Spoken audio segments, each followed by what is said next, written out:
And there's Skipper.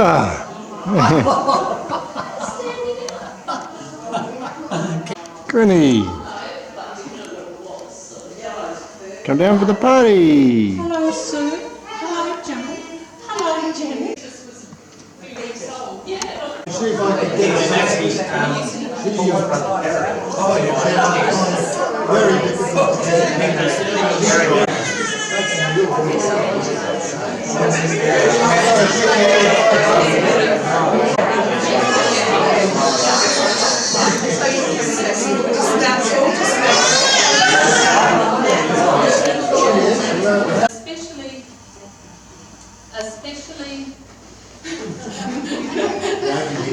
Especially with the news that Jenny and her family couldn't travel to be here today.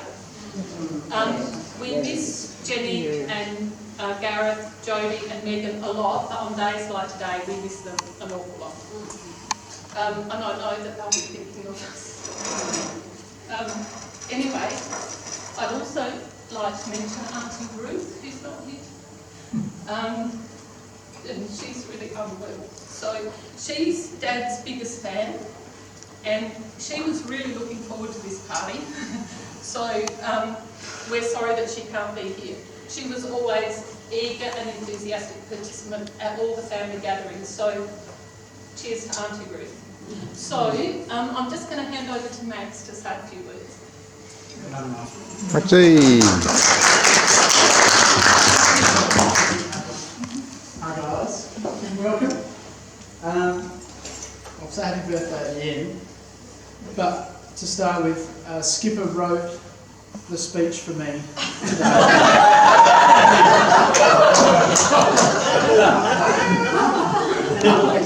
He's a bit of a teacher, so anyway, I've taken the bits I wanted to out of it, and the rest is all mine.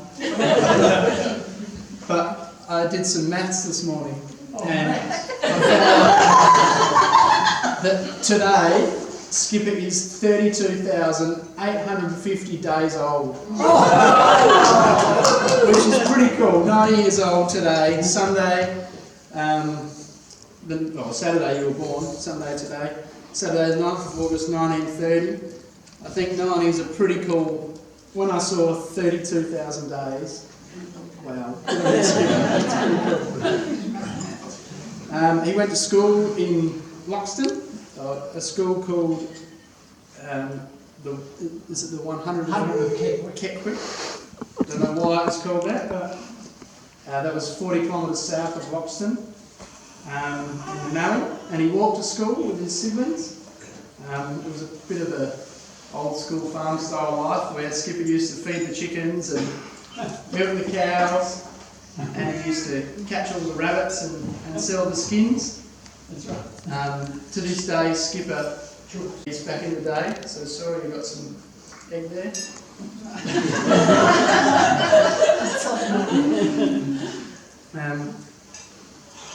From Loxton, the family moved to Strathallan, where Skipper went to high school, and he played football and cricket from 1946 to 1952, when Strath won the football premiership. 26. So that's how old you were when Nana took you away. That's right. Then Margot was born in 1960, and Jenny 1962, and like we said, we miss her a lot today.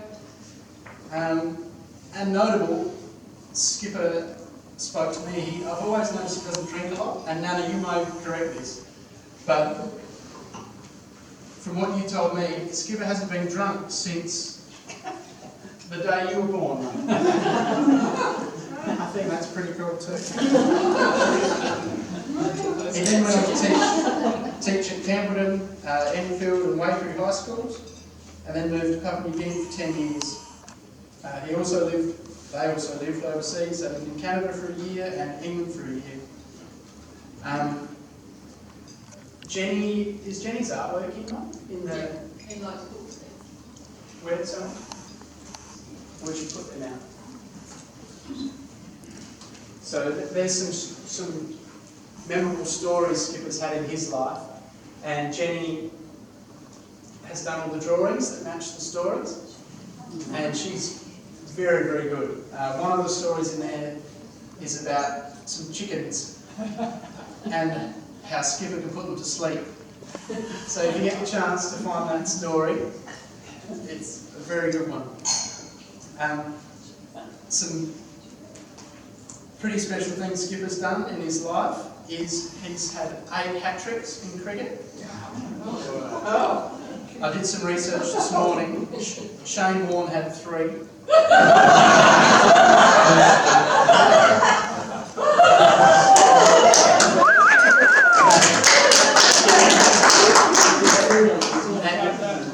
And I asked Skipper, how many hundreds did you make? No, I can't remember. Another thing he's done is twice he's scored 100 and a hat-trick in the same game in the same day. Which again is pretty marvellous. Who was he playing for? Oh, it's probably under 12.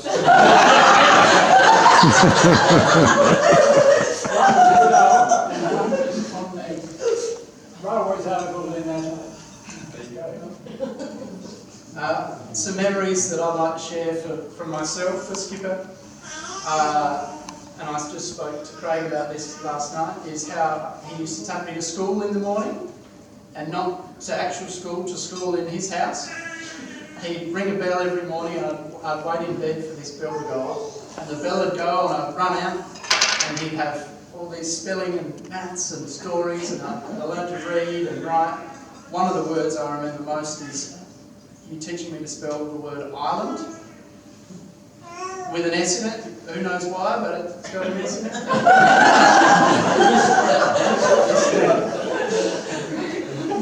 Another thing Skipper used to do with me is, for my bowling in cricket, he'd set 3 stumps up and he'd put money on each stump. The off stump always had 20 cents on it, the others had 10 cents each.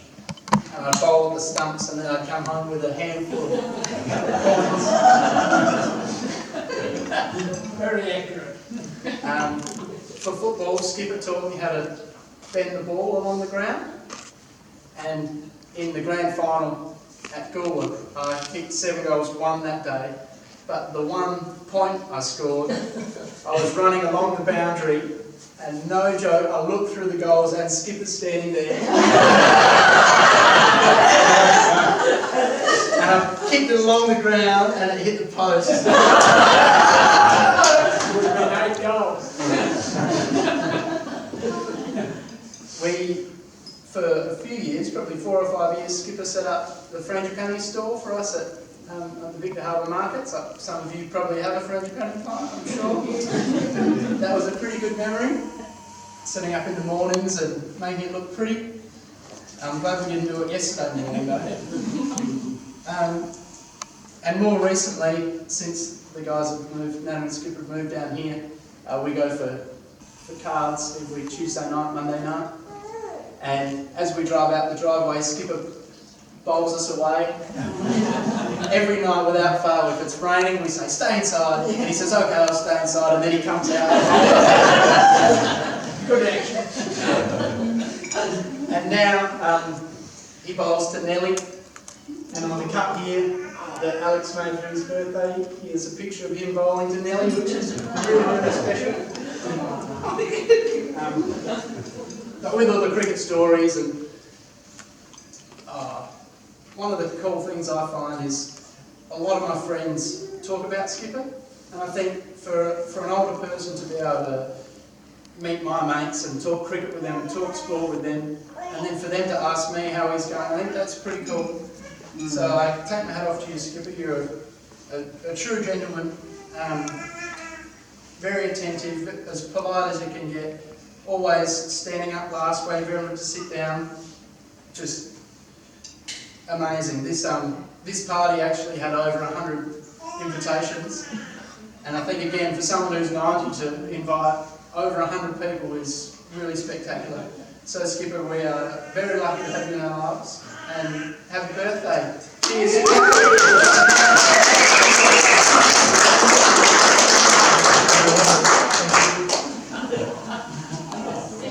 Yeah.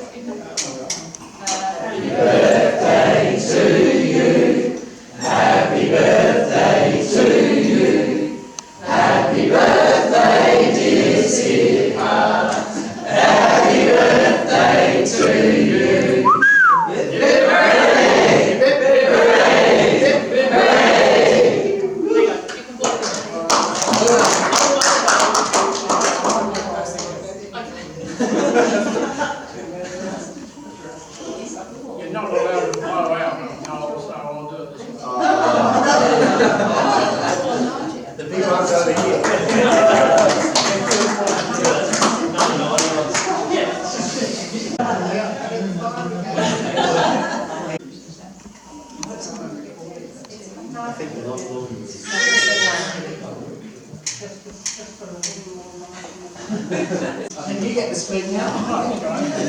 When he's not here, I'll stay with you. And it won't only take me a minute, but I just know that every time we have a family get together, with all the cousins and aunts and uncles, Uncle Vic would go around to nearly everybody and make sure he spoke to them and was really interested in what we were all doing. And that's very special, really. So thank you, Uncle Vic. Interested in that, you'd probably be more interested in what Bob Hope said. Bob Hope said that when he was 80, he still chased girls, but only downhill. When he was 90, he said the candles cost more than the cake. As I'm not allowed to blow them out, I'll keep them there.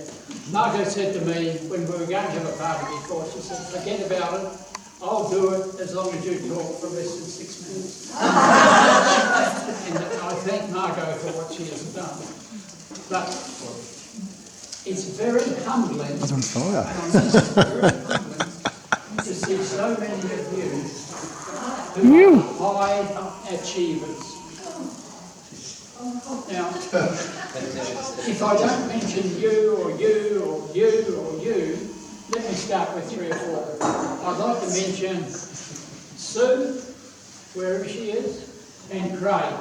They're just a fire going over there.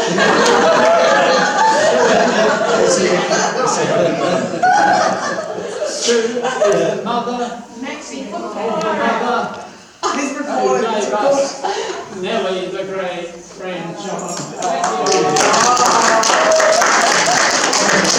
Thank you. More about Craig. Craig, in his role, has saved a lot of people who have financial problems. But he's also turned a few into multi-millionaires. Good on you, Craig. Can I just mention 3 others? Now these 3 people, through long and distinguished service to fellow Australians, have been awarded the Order of Australia. Now these 3 people are David, where is he? David, yeah. Rosalie is over there. Pete is over there. Keep going, there he is. About David. Here, her award was given for 3 things. The work that she did as a host of the campsites at the national parks in South Australia. I'll organise it, but you must talk for less than 6 minutes. But you may not know this about Margot. I love long speech. And this is Margot's story. Margot was a diligent student of swimming. In Rabaul, Papua New Guinea, we had a swimming pool that was watered by the rising tide, and there was a kind bloke up there who was willing to teach the kids, and the mothers went down with the children and he did the coaching. Suddenly we're in England and the headmaster says to me, the sportsmanship has said, we've got another Shane Gould. And I looked up what Shane Gould had done. Shane Gould is only 3 or 4 years older than Margot, and in 1972, which was that year, Shane Gould won 3 Olympic gold. Dad, Uncle Keith has got something to say. Good afternoon, everybody. Thank you, Margot. As I've probably known him, well, longer than anybody else, I should say perhaps a few words about my dear mate. Interesting, we were both born in the Mallee. Our parents were farmers, never made any money out of farming, worked for the State Bank all their lives. That's supposed to be it. that means. But we're now in our 90th year, and it looks as though we might go out in a decade in which we are faced with another depression. So it's very interesting that we were born in the 30s during the depression, and we might go out in one big. You've been a great mate of mine. I was your best man at the wedding, and you were my best man, and our wives were very close as well. I'll just tell one cricket story. I've told it many times before because I love telling it, and I don't know that there'll be many people that have heard this story before. I was captain at Adelaide High, and we were playing Scots College, and as you all know, Vic had these tweezers.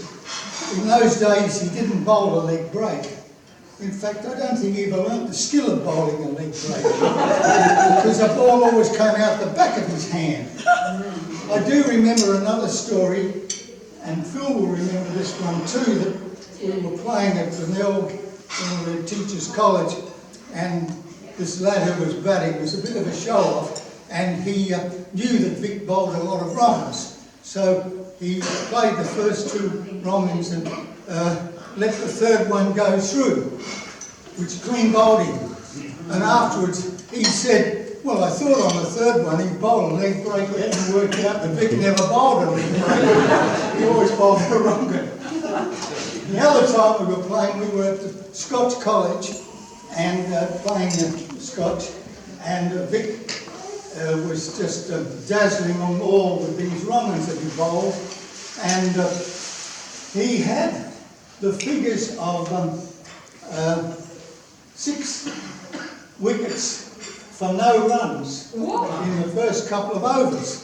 And the last lad came into bat, and he came down to bat this one, and this lad went back and gave an almighty swing and hit it for 6. And if you know the Scotch College Oval, as you go over it downhill a little bit, it took us 5 minutes to get the ball back. It's downhill. So he then continued to bowl that last ball of the over and bowled the lad out, and he ended up with the figures of 7 wickets for 6 runs. I've never heard Vic say an unkind word about anybody, and he's always a great one whenever he gives speeches. He praises everybody, so they go out thinking that they are all the kings or queens of the world in which they live. But he has been a good diplomat in the world that he's lived in, whether he's been a school teacher or a friend, he's been everything to everybody. And thanks for being my friend over the next several years.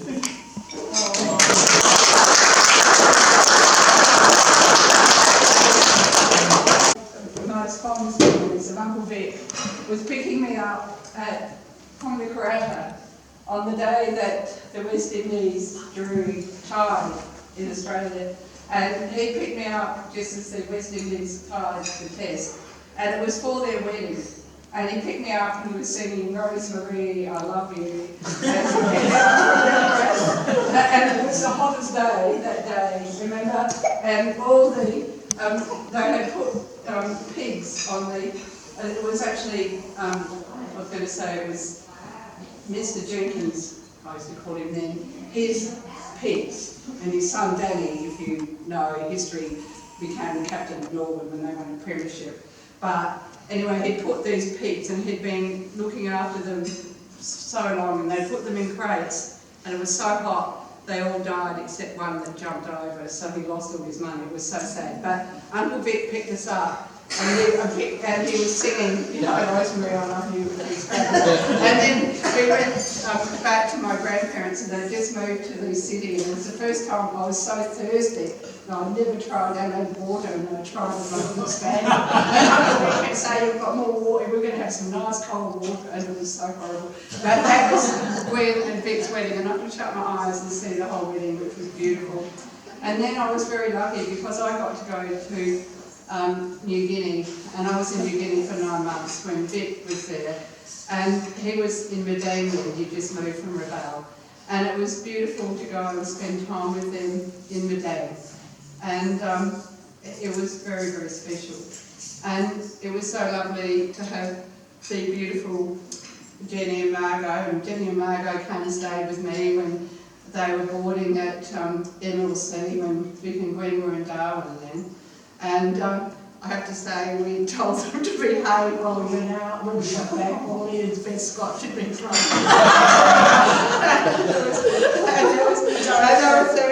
But we had a great time. It was alright.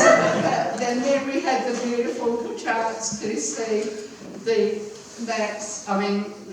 Margot, beautiful Max, and then Jenny's two lovely girls as well. And then to have experienced with my daughter Kirsty that Max got to come and stay with her, and then the fact that we've got a beautiful, beautiful granddaughter who happened to be born on my birthday. And I'm a bit Randy, who was so excited that she was born on my birthday and also her mother's birthday, so she's going to be the most amazing woman in the world. And even being her great-grandfather, in being better at sport, better, smarter, and everything. But Uncle Vic, I love you so much, and thank you for being living. And as you were my mum's older brother, and obviously quite well.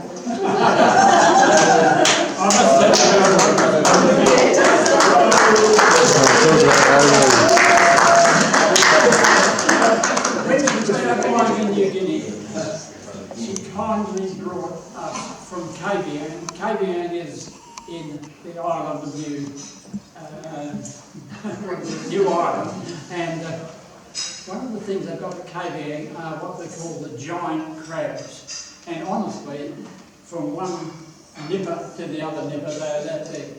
And they've got this big property. And she brought 6 of them over to us, and they're all cooked at the time. And with another couple, we had this lovely evening with beer. But the thing that's more interesting than that is that one day, Rosemary and Ian invite Margot and about 5 of her schoolmates from MLC to Methodist College that don't drink. They don't drink.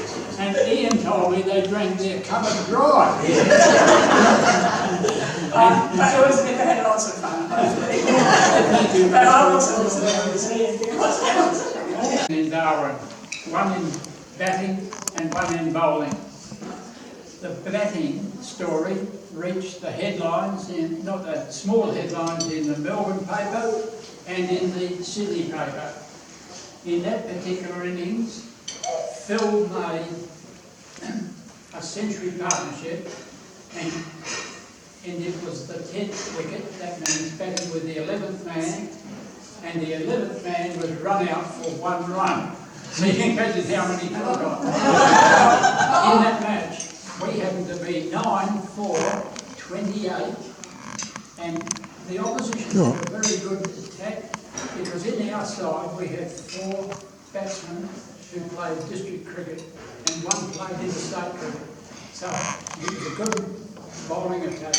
But the one that's more interesting, one day we were playing the Royal Australian Air Force, and it was in the 2nd innings, and the captain brought on Phil to bowl.